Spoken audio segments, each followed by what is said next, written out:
So straw man fallacy. Straw man fallacy is creating an imaginary situation in the form of a figure that you then attack.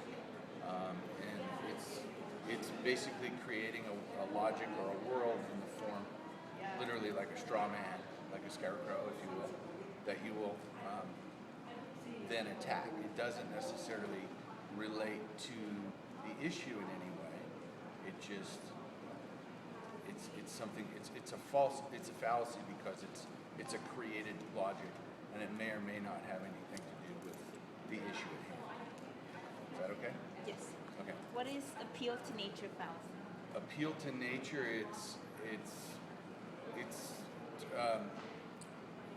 It's an appeal to the notion of like what Marcus Aurelius would say would be in meditations is what is it in and of itself? What is its nature?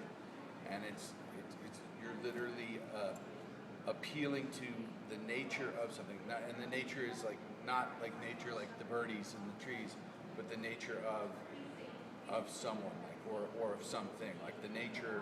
Many people believe the nature of a pit bull is that it's a vicious dog and should be put away, put down.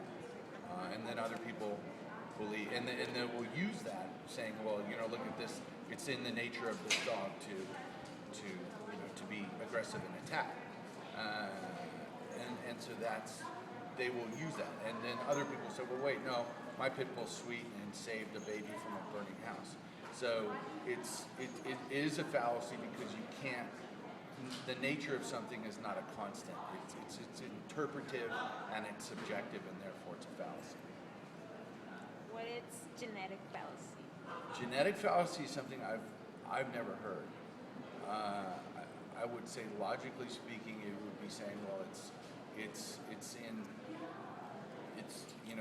built into our DNA, and so therefore we can't overcome it. So the whole idea, though, is it would seem would be that it would be hard to figure out the genetics of something as a constant, because literally in critical thinking, what you're trying to do is figure out the constant, the thing that is totally objective all the time. And if you can't do that, because genetics are something, I'm assuming, and this is total assumption, that you can't. There's no way to qualify it or quantify it. That was my guess.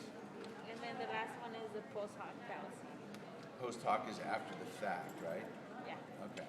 So it's a fallacy. It's using things that have already happened to prove your point.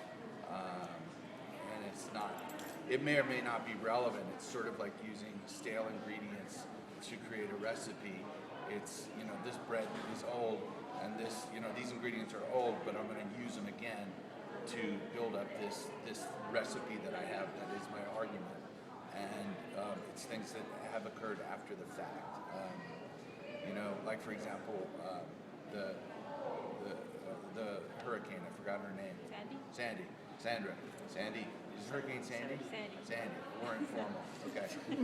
Hurricane Sandy, and what people will do will be to make arguments about what should have happened, and they're going to build that argument based on things that have already occurred versus speculating as to what is the objective truth about things.